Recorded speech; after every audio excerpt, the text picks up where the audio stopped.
ای لاله ها، ای لاله ها، ای لاله های ارغوان، گل های خونین وطن، یادآوری قربانیان.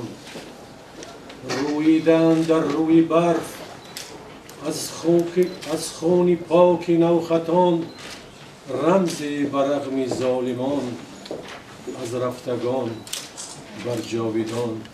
من در همه حالت در اون روزهای وزنین یک مقصد را پیگیری میکردم، آن هم باشد نریختن خون ناحق و بهر به اعتدال آوردن وضع آن وقته پیوسته میکوشیدم.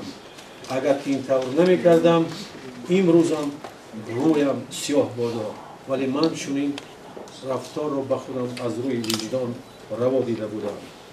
من پیوسته سر اندیشه ام که سببگاران اساسی این حادثه ها و بیسار سامانی ها کیستند. تا حالا به خودم سوال میدیم که ای برادر کریمو، اگر تو گناهگار نیستی، ای برادر معتبر، اگر تو گناهگار نیستی، اگر اون رحمتی لطیفی که بعد چند وقت در روزنامه ها نوشت که ما در دایره همون دogma های کهنه پیشینه شوروی بودیم، اصلا بوری کریم و اونهایی که در حجره کاری و جمع آمده بودند و عضو زیادی کمیته 17 گناه ندارند، یگام گناه صادر نکردند، ولی تا امروز معلوم نیست که کیستند آن گناهگاران اساسی روزهای وزنین کشور ما. کیستند آنهایی که اجازه دادن به کشادن آتش؟ اگر من گناهگار نیستم، اگر مرا گفتید که اثبات کن که تو بوری کریموف اشتر نیستی، من تا حالا هم اثبات میکنم و با واسطه سیستم خود شما، سیستم برای همون وقته شما، سیستم شوروی اثبات کردم که من گناهگار نیستم. پس گناهگاران کی هست؟ ما باید آنها را دریافت کنیم.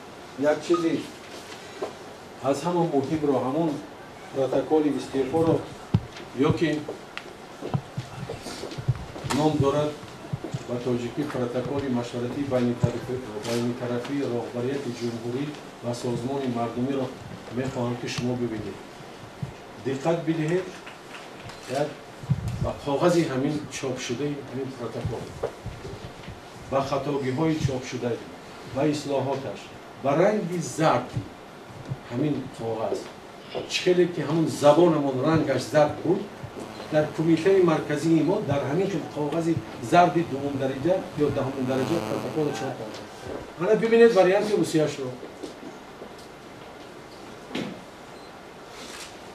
بعضیا از این نفرات باری هم در این باره صحبت ندارن، ولی مثلا معمار بختی و چند دیگری تا حالا هم زبان وا نمیکنن.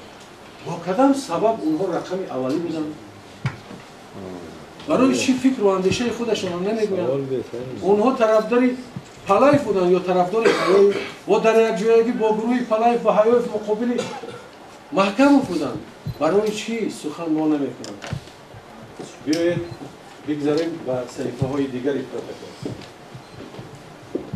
ببینید برادران عزیز، بوری کریموف نیست، با اون جای هم نبود در اون وقت. بوری کریموف وجود ندارد. حالا وقتی که در میدان من برآمد کردم و طرفداران من پیدا شد، بوری کریم رو در بالا چاپ کردن. من محکم مهمان بختی، مهمان بختی بوری کریموف چاپ شد و مهمان بختی که نمیداند که در اینجا کریموف اول است، از خرسندی دو بار امضا کرده است، هم به جای کریموف هم به جای مهمان بختی. من هم میخوام با نفر ورزیده سر و کار داشته باشم، شما رو گوش میکنم. گفتم که من از شما خواهش میکنم و عنوان جناب عالی مکتوب نویسید که شما رو عفو کنم.